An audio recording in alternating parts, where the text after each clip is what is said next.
Bonjour les amis, encore une fois, sur notre chaîne Learning Things. Alors je vous invite aujourd'hui dans une autre séance de Excel pour apprendre comment réaliser un calcul de régression linéaire sur Excel avec Excel. Et on va voir cela en deux parties en fait. Alors la première partie, on va voir ce que c'est que la régression linéaire simple et comment la faire avec Excel, comment la réaliser avec Excel.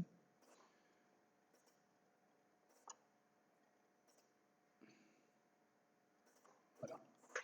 Et en deuxième partie, on va voir ce que c'est que la régression multiple, linéaire multiple, et comment la réaliser aussi avec Excel. Alors, on va, comme je vous ai habitué, on va travailler sur un exemple. On va prendre par exemple une fonction quelconque,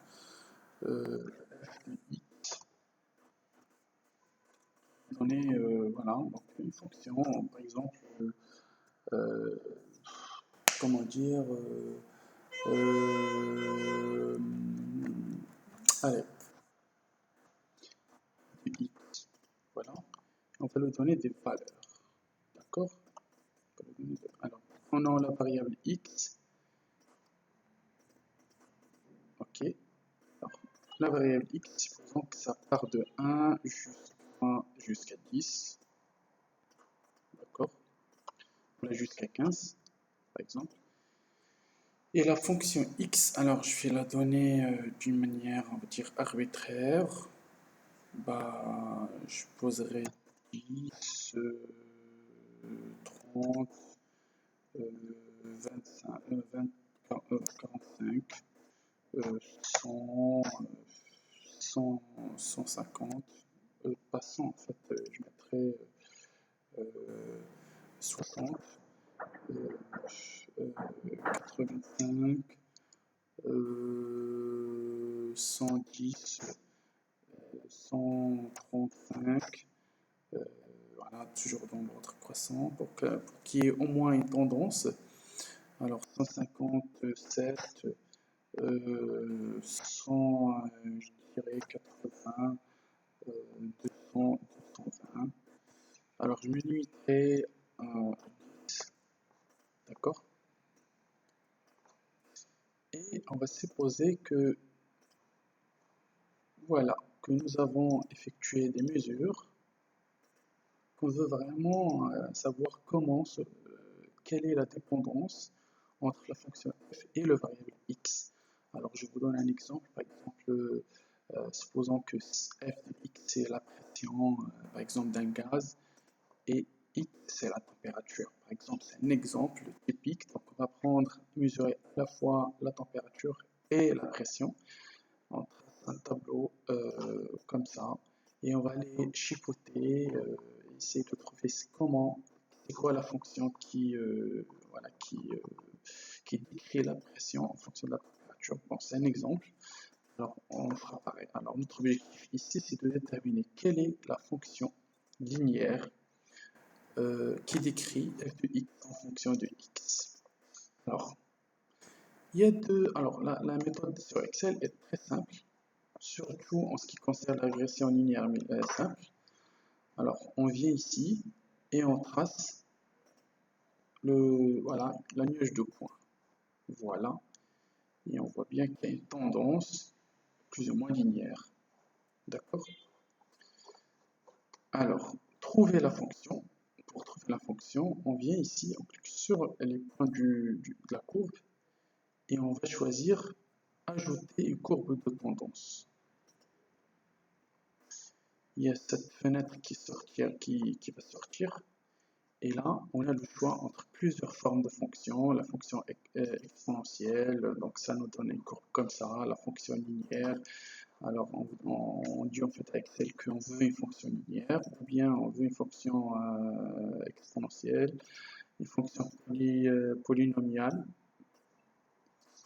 C'est un polynôme, par exemple ax à la puissance 2 plus bx à la puissance 3, etc. Et là, on a le choix de choisir combien de, voilà, combien de, quel est le degré de la polynôme. Là, on va choisir la fonction linéaire comme on est dans la régression linéaire simple. Et là, on descend un petit peu en bas et on coche afficher l'équation sur le graphe et afficher le coefficient de détermination, R carré du graphique. Ils apparaissent ici. Moi, je vais les mettre en gras, comme ça ils sont visibles. Et on va parler un peu de ça. Alors, la première équation que vous voyez ici est la fonction de la courbe pointillée ici, qui est la courbe la plus proche et qui décrit le plus en fait la fonction par laquelle passent ces points, par laquelle en fait qui traverse ces points. D'accord? Ce R carré ici est un coefficient qui nous dit à quel point cette équation représente la fonction réelle, voilà, qui trace ces points-là. Alors, quand elle est égale à 1, ça veut dire qu'on est tombé sur la fonction exacte. Alors, plus c'est inférieur à 1, plus la fonction qu'on vient de trouver ne représente pas tellement voilà, donc les points. Alors ici, on peut se dire que voilà, on a trouvé une très bonne fonction et que cette fonction représente d'une très bonne manière. Alors, ce qui se passe, la fonction f de x en fonction de y. Alors, pour tester ça, alors on va venir ici et tracer un f, un grand de x pour la différencier de la petite f. Et on va essayer de recalculer ça, les valeurs de f de x, en utilisant l'équation et les valeurs de x. Alors la fonction me dit qu'en fait, temps y, c'est 22,72 fois x moins 21,8. Alors je le fais et ça me donne un truc bizarre, je sais pas pourquoi.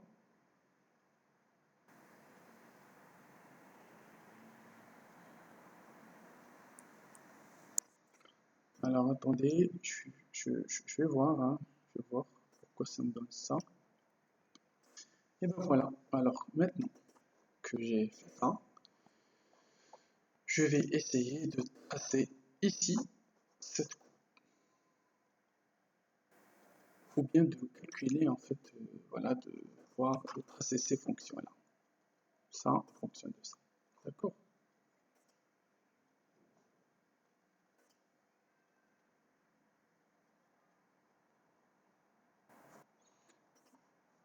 Alors regardez ici, écart, voilà, écart.